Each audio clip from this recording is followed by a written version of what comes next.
The 417Gamers is a group of board, tabletop, and card gamers in the 417 area code. This is the podcast. Welcome to the 417Gamer Podcast, Episode 6, the expansion content. This one's going to be a short and sweet one. We sit down with David from Board Game Famous, and last time we talked about our favorite heavy to us games 1 through 7.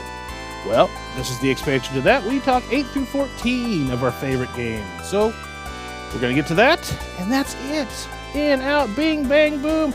All right, it's a little bit longer than it sounds, but that's all right. Let's get to the podcast. The expansion episode always tries to get the second half of the list. Whenever we do our top 7, I actually make us do a top 14 just because I'm a dick. But, David's back with us from Board Game Famous. Thank you, sir. Yeah, thanks for having me still. Hey, you're welcome. And I had Andrea and myself, we did our top 7 games that are heavy to us. We're going to continue that, and we're going to start with 14. Andrea, what's your number 14? Iberian Gauge. It's a train game, which is what got me interested in it. And I don't know what it is about train games. I really enjoy them. Yeah. You put little trains on a map. What's not to like? The little kid in me is like, ooh. Yes, there's a lot more to it than that. We played 4 train games in one day, and this was on Black Friday. And this was one of the harder ones that we played, but I still really enjoyed it. I enjoyed the group aspect of where you put your trains versus how that affects the other players around you, and they can cut you off and take what you needed, but still with the people we played with, it was still fun, and I don't know, I just really enjoyed this one. Yeah, we played through all 3 of the Iron Rail series, and then that night we played Ticket to Ride. Yeah. So is this your favorite of the Iron Rail series? I would think so, yeah. This is the only one of the Iron Rail series I haven't played. Oh, really? Yeah. Yeah, Ride the Rails is my favorite of the 3. Yeah. But I really like Irish Gauge quite a bit too. All 3 of them are solid. I'm excited to see the 4th one in the series. My number 14 is Root. This is by Cole Worley and published by Leader Games. Root is very much one of those games that I am happy to play, but I will never teach. It's a game where you have to teach, and like I said in Terra Mystica in the previous episode, it's a game where you have to teach everybody their powers. Mm-hmm. And every power is different. The Vagabond does this. The birds play like this. The collective play like that. And if everybody doesn't know what they're supposed to do, it's not just that they're not going to have a good time. The way the game is balanced, if everybody cannot be effective in what they do, it's going to allow one player to be way more powerful than they're supposed to be, and the game is going to be lopsided. It's going to be like a you ever play with a basketball that got a knot in it? No. If you ever got like a cheap basketball from a department store that was like themed, every once in a while you get a knot in the basketball and you dribble it fine until you got to the knot and then just fly off. And that's what Root can do when somebody's not playing. That's at least I think so. David, you're number 14 before you take a drink. My number 14 is, well, I'm glad this is for the expansion episode because it is Dominion. Yeah. Now, while base Dominion is very easy to teach, very easy to learn, there are now, over 10 expansions at this point. At least. And every expansion adds a new mechanism. And Dominion is the game that got me into the hobby. It is the game that I have played the most by far. If you added up every other game that I've played, every number of plays, it still wouldn't be as much as Dominion. And one time we decided to sit down and we were going to play Dominion with every mechanism that was out at this point. And somebody new walked up and said, "Hey, I see you guys playing this all the time. Can I sit down and join you?" And we just stared. We're like, no. We want to be inviting. This is a good game. You're going to have a bad time. Yeah. You're going to pizza when you're supposed to French fry, and that's not going to be good. All right, number 13. In the previous episode, I talked about Vital Lacerda games. This is Kanban. And we played Kanban with Elizabeth and Gary. Did you 14? I'm sorry for interrupting. You did it. I did. 13. I thought you didn't do your 14. It was Iberian Gauge. It was. All right. Number 13 for me is Kanban. Worker placement. You're in an auto factory and design studio. You're going through, you're designing auto parts, you're designing cars and putting them together and testing them on the track. And then you get a board meeting where you might get yelled at. But it's Lacerda where you have to teach every little aspect of the board, where you go, what you do, and why you need to do it in the order you need to do it. You need to do this before you go into the design. Why? Because if you don't, this won't trigger. I'm like, okay, what about that one? Well, you need to do that after. Why? Because just listen to the teach. And after like a 10-minute teach and I've glazed over and I stopped listening at minute 5, then I was like, all right, I'll flounder around until I understand it. That's a lot of fisters. Not fisters, that's a lot of Lacerdas. So, David, you're number 13. My number 13 is another game that I put on this list because of expansions, and that is Everydell. Yeah. Everdell is my favorite board game. I play it all the time. What I like to do is play it with every expansion. Yeah? Now, in the rule book, the designer says, don't do this. It's not recommended, but what does he know? Yeah, you're not to bust me. Yeah, exactly. We'll take it from here. Yeah, thank you. I know what I'm about. So I play Everydell with the Spirecrest, Pearlbrook, New Leaf, and what's the Belfair expansions all together. Wow. While it is not recommended, I find that it works surprisingly well. The boards interact in ways that are fun and really help your engine get built. The Belfair expansion adds a little marketplace where it's easy to get specific resources, which you can then in turn take to the Pearlbrook board, which requires specific resources to earn pearls, which are a new special resource introduced in that. And then it just helps you get everything aligned for your journey that you're taking on Spirecrest. And then New Leaf is just, in my opinion, the perfect expansion. It's really good about sorting the cards and making sure you get the combos that you need. Yeah, I really like it. I recommend Everydell. Andrea, you're number 13. It was on your list earlier for the top 7, Panamax. I like the theme of it. You're putting cargo on shipping ships to ship them through the Panama Canal. Yeah, ship your pants. Yeah. Well, you can if you mess up. Yeah. And you have to wait for the other ships to get through the Panama Canal, just like you would. And we played this right after that ship got sideways in the Panama Canal and nobody could get through. Yeah. Which made it even more interesting for me. So yeah, I like the theme of it. It is a bit heavier game. There's a lot going on. If you're new to gaming, I wouldn't recommend just jumping right into it. Yeah. Because there's a lot of mechanics you need to understand. But yeah, if you're looking for a nice little game that's kind of a brain burner, and that depends a lot on who you're playing with too, because whose ships go where makes a big impact on what you're going to do. It does. David, you're number 12. My number 12 is a not much loved Stefan Feld game. I never hear anybody talking about this one. And I really like Aquasphere. It is very themeless. You're sending your scientists to different sections of your underwater biome to try and take actions, making sure you're getting rid of the octopods, playing out your submarines. It's very much a mechanism mishmash with the theme doesn't really make any sense. But there is a very tight resource management on time. A lot of your actions and movement cost time. And it's really like that scene in the movie Clue at the end where they're trying to count the bullets. Every turn you're going 1 + 1 + 1 + 2 + 1. And then you look at your board. Okay, I have enough. And invariably, you're always one short. And that's my favorite kind of game where you're too focused on what you're doing that you don't have the brain capacity to focus on what other people are doing. Yeah. This is a bit lower on my list because I don't own it and I haven't gotten to play it in a while. That's fine. Ask in the group. Catherine's got it. She likes to play it. I think Ethan likes to play it. Gary and Elizabeth like really playing it. There's somebody else that really, really likes that. Ooh. I don't care for it.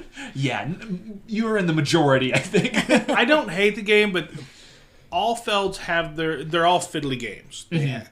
And is the fiddleness enough for me that I enjoy it despite its fiddle? Like, Amerigo is a very fiddly game, but I love that game so much. I don't play it enough because it is so fiddly, but it's never going to leave my collection.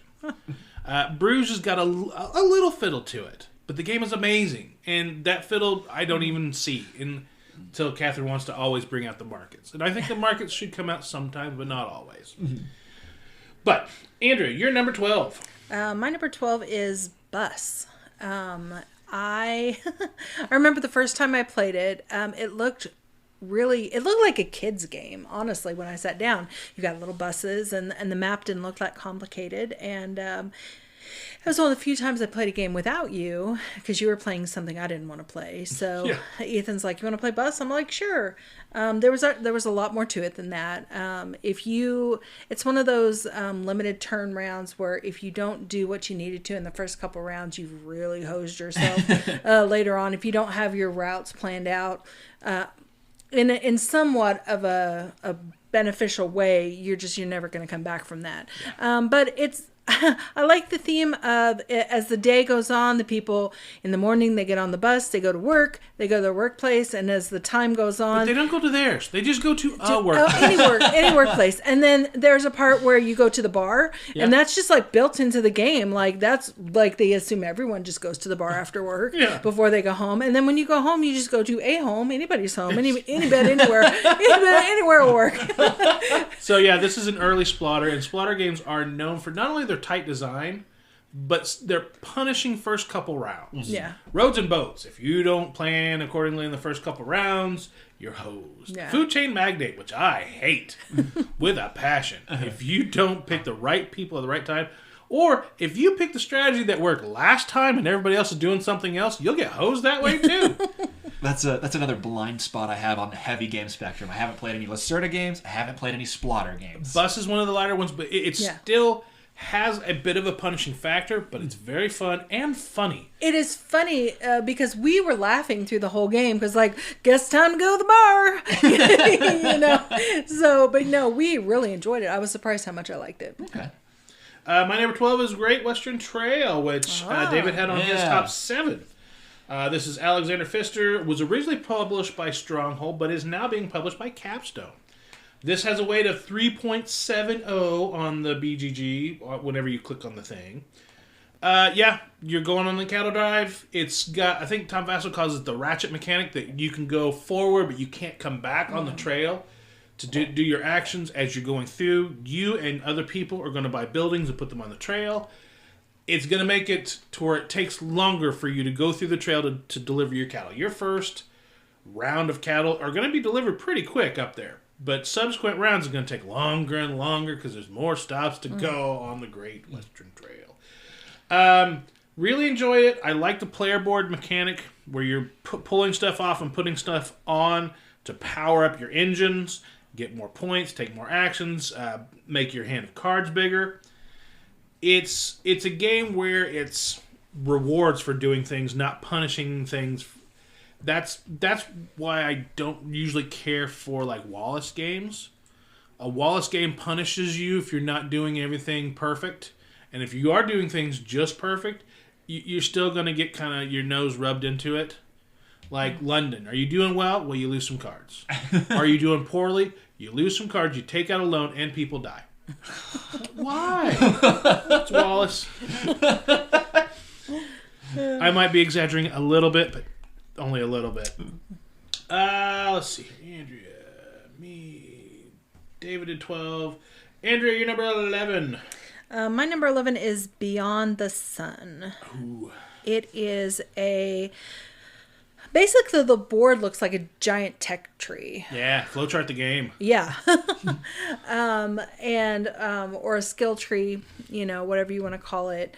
I like it because I felt like I could just concentrate on what I was doing and my path forward. And yeah, I interacted with you guys somewhat, but sometimes I just like to focus on my game and not worry that someone else is going to come and kill off all my guys. I'm like, I just got there. But this one was nice in that I could just focus on my path to get my points and my little engine. So I really like that about this game. My number 11 is Heaven and Ale. This is published by Eggertspiel, designed by Michael Kiesling and Andrea Schmidt. This is a 3.23. This, for me, it's one of those games that I don't think I teach well, because whenever you're getting resources, it depends on what side of your board. You have a light side and a dark side. The dark side, whenever you place your resources, that will gain you income.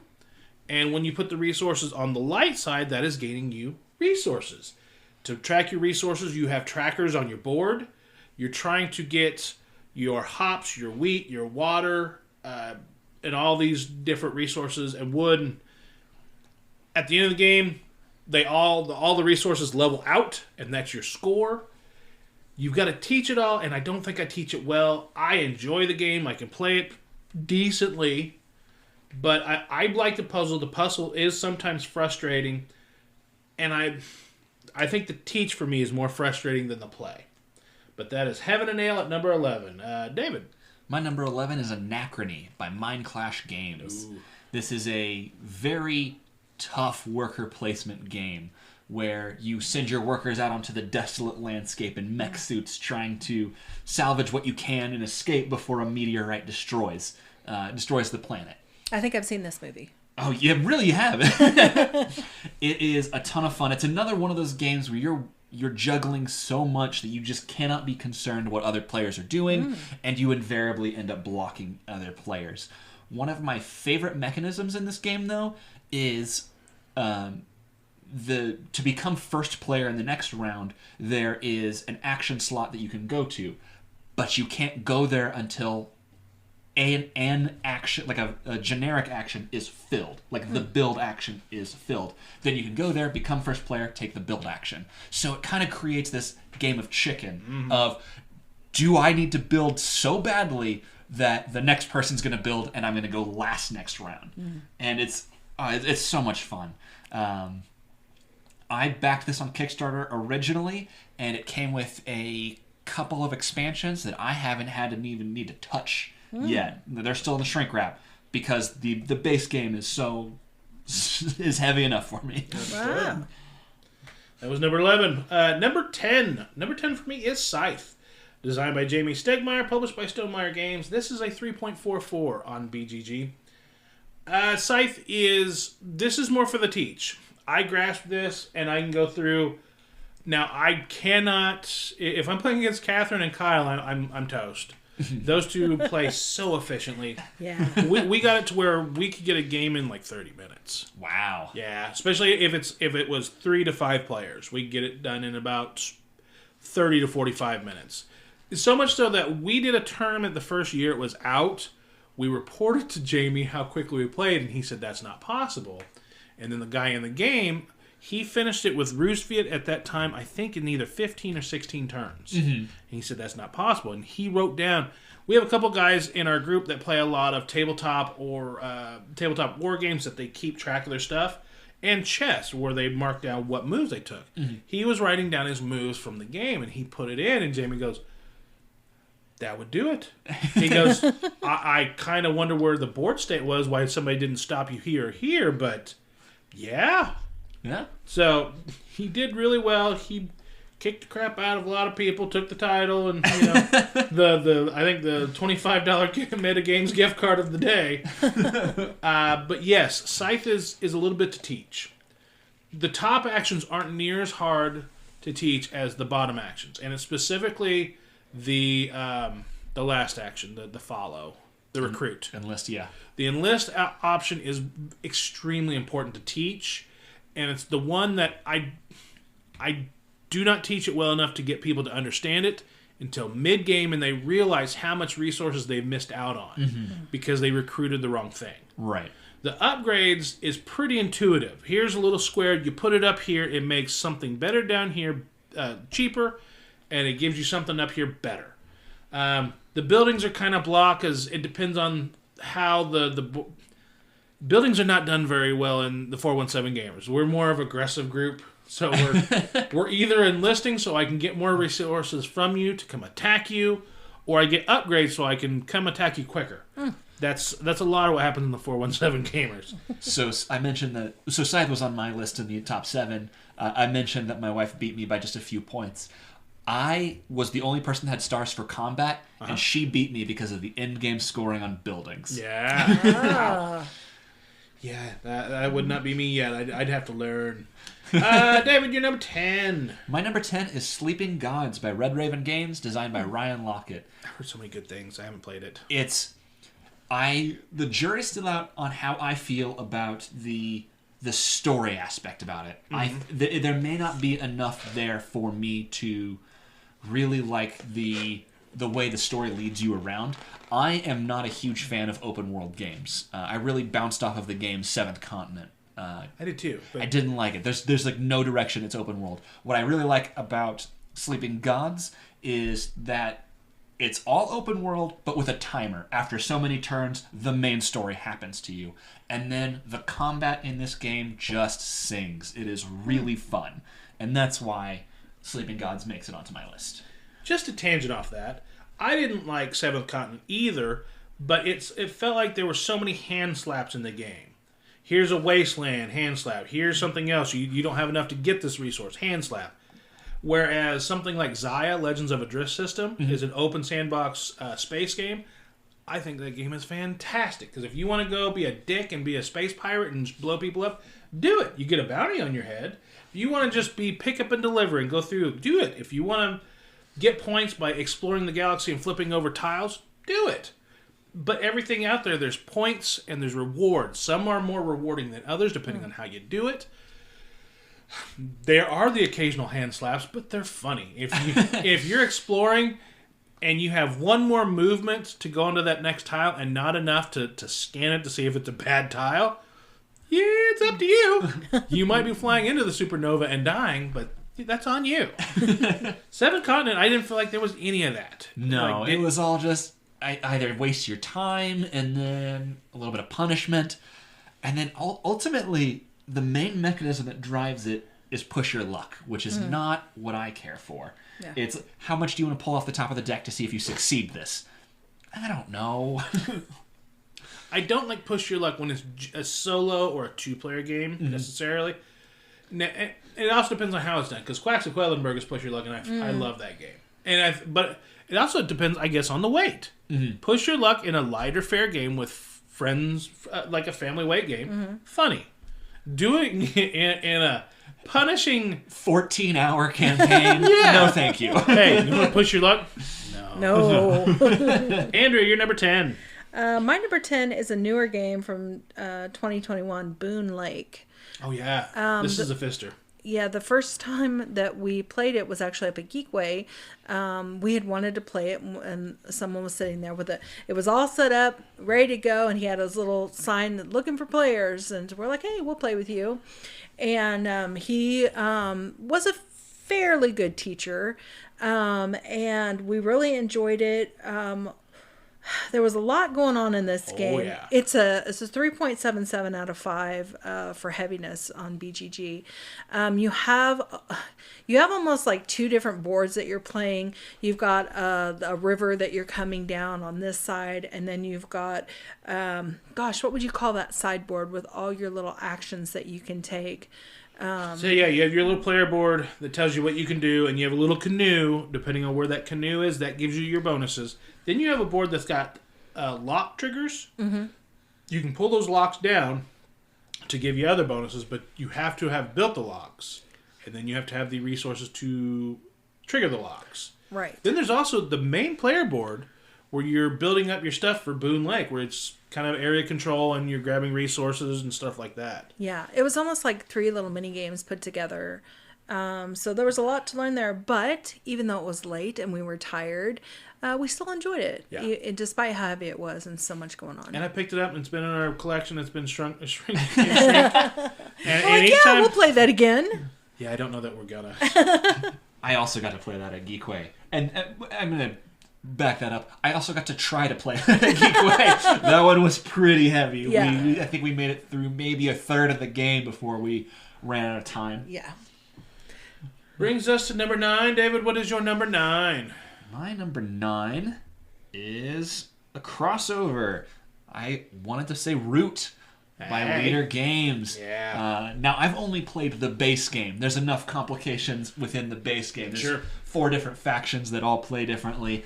And I think it took us 7 or 8 games before somebody said, hey, I don't think we broke a rule this time. It's just somebody invariably does something wrong, but it's still, it's worth going back to. I think part of the problem for the teach on this one is Leader Games don't tend to have the best rule books, in my opinion, but their games are always worth checking out. Yeah. They're so much fun once you unpack it all. Yeah, what's the cavern game? Vast the Crystal Caverns. Yeah, somebody plays the knight trying to go kill the dragon. Somebody plays the dragon who is trying to hatch, eat goblins, and escape.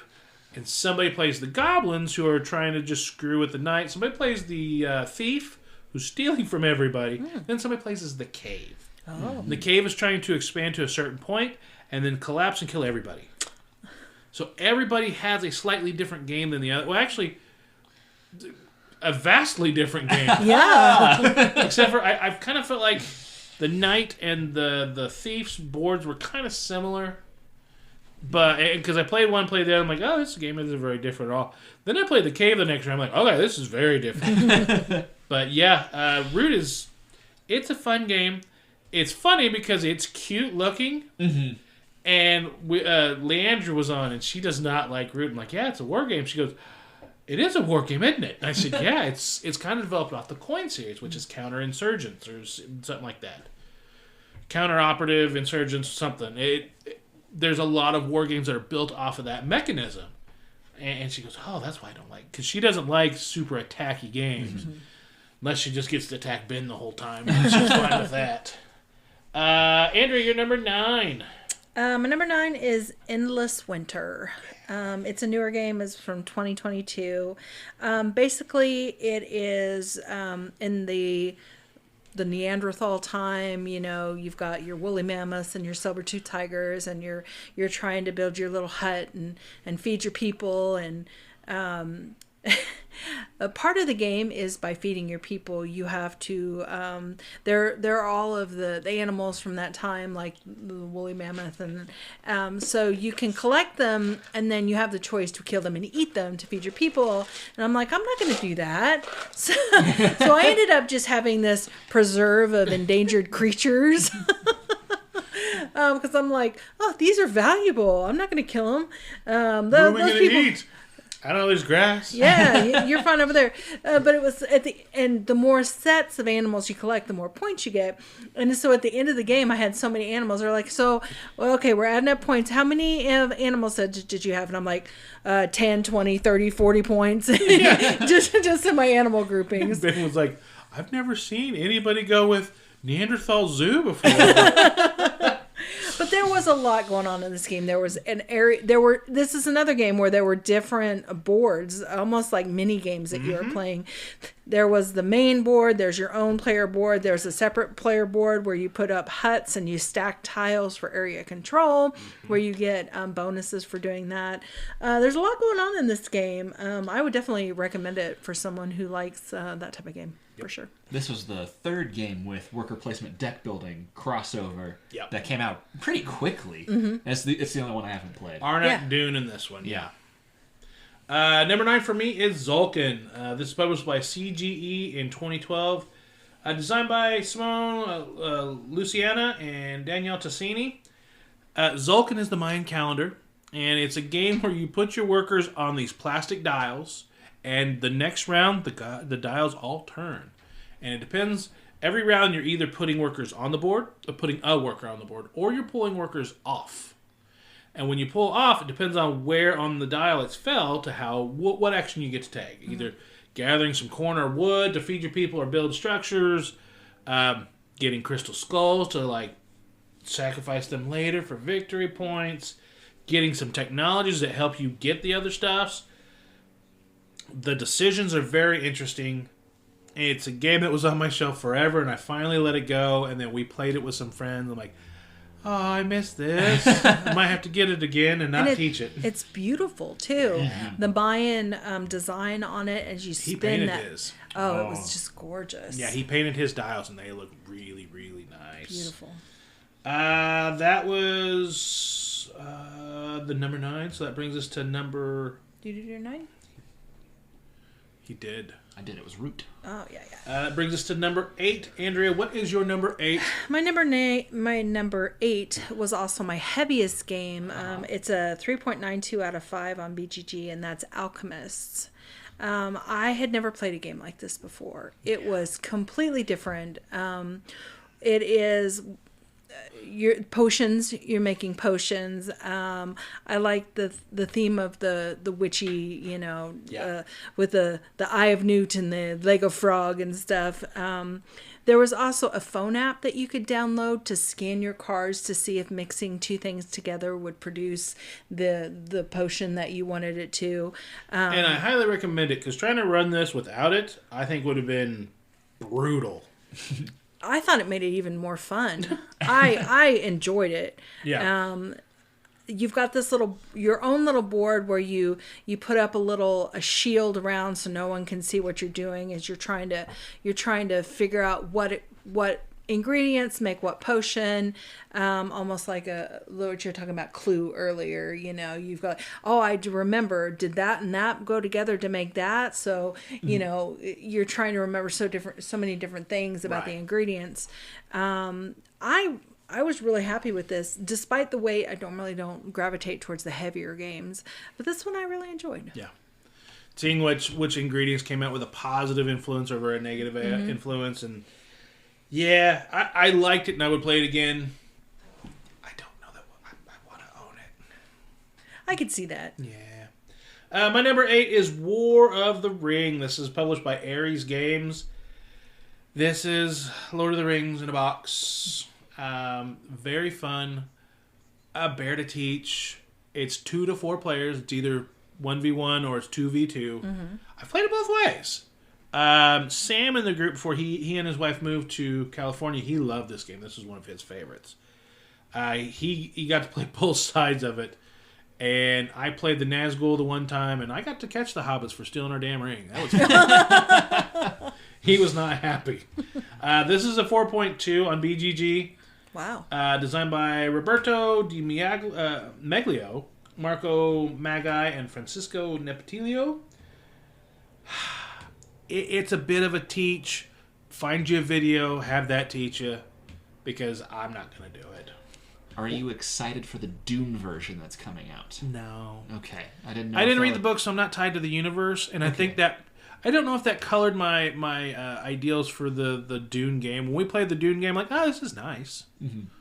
But when we played Endless War, I'm like, this is good. And then Arnag was like, I'm glad we own this. Mm-hmm. But that's kind of where we are. The last is David, number 8. What is your number 8? My number 8 is Star Wars X-Wing. Oh. I really like this skirmish game. Now, you get your core set. It comes with 3 ships. It's not that complicated. Yeah. But once you start getting into... If you go to tournaments or anything, oh man, you have to be prepared. Yeah. You have to know what every card does, every kind of build that people might have. Yeah. Oh man. And you were talking about Beyond the Sun being flowchart the game. There is a literal flowchart for this game on how the action sequence of this game takes place. And you have to know that down pat, so man. But I just find this so much fun. One of my friends, he's better at building than I am, so he can find the right card combinations. But I'm a better flyer than he is. So we're really evenly matched. Don't get cocky, kid. No, right? I always have Poe Dameron. He's one hell of a pilot.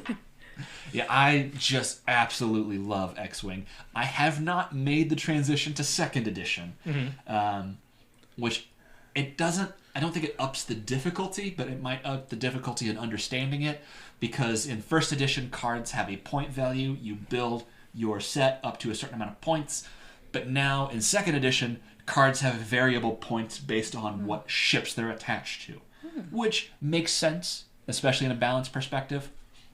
I'm fine with what I have. Yeah. That's fair. Yeah. Well, that was our 14 through 8 games that are heavy to us that we like. David, thanks for coming on. Yeah. Thanks for having me. I like how your lists were completely different from ours. Oh, yeah. Yeah. How dare you be different from us? It's almost like you play different games sometimes. People can find you on Instagram at BoardGameFamous. Correct. And you also have a podcast of a similar name? Yes, Board Game Famous, the podcast. You can find us wherever you listen to podcasts, usually on Spotify. Yeah. Your lunchboxes come out next year, huh? Yeah. Use the shorts. Thank you very, very much for coming on. Thank you. And we will see you guys in the next episode. Goodbye. Bye. The 417Gamer podcast is recorded and produced by Rick Bagwell and Andrea Smith. We want to thank David from Board Game Famous for coming by. You can find his podcast on Stitcher, Apple Podcasts, Spotify, everywhere podcasts can be found. And you can find picture posts from them over on Instagram and search at Board Game Famous. The music, we have Kind, Gentle, Beautiful Person. And Making Up for Lost Time was created by Origami Replica. For show notes, head on over to the Facebook page at Hobby Gaming Network. And until next time, keep gaming in the 417. Okay. Instead of doing games, we do different challenges. So we're going to do 10 different girls. Okay. We got a new girl 2 years ago, and we used it not nearly enough. 20-minute plus walks. That was trying to get us to get out more during this winter, but the weekdays have been dark before we get home, and the weekends have been cold. Outdoor activities that aren't walks. She bought me one of those Dutch ovens, the Le Creuset French ovens. Mm-hmm. And that's to get 10 different recipes done out of that. 10 game days here. 10 days of doing home improvements. We've kind of slacked off doing that. Yeah. New healthy recipes. Date nights. New restaurants. We've got 3 or 4 on the restaurants. I think 3. Yeah. 2 date nights. Maybe 3. Healthy recipes 2. Home improvements 1. Game days here. I don't know that we can count the one we did, but we'll see at the end of the year. Yeah. We might want to fudge.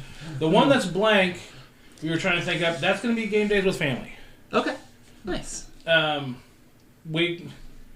mom and her brother and sister-in-law were like, you know what? We see you guys playing games. Let us know. We'd like to play too. Right. But I don't think they filter very in with the Thursday crowd because, you pop out Brass or London or something like that, and they just like, Did you see that Brass is Birmingham #1? Yeah. Yeah. I still haven't played it. I haven't played it yet either. Yeah, neither have I. But it's #1 now. I know. I have to get to it. Do ya? Because I have Twilight Struggle, and that was #1 when I bought it. I have Gloomhaven, that was been #1. I still haven't played it. I need to run out to my car. Go for it. My water. I will be right back. Cool.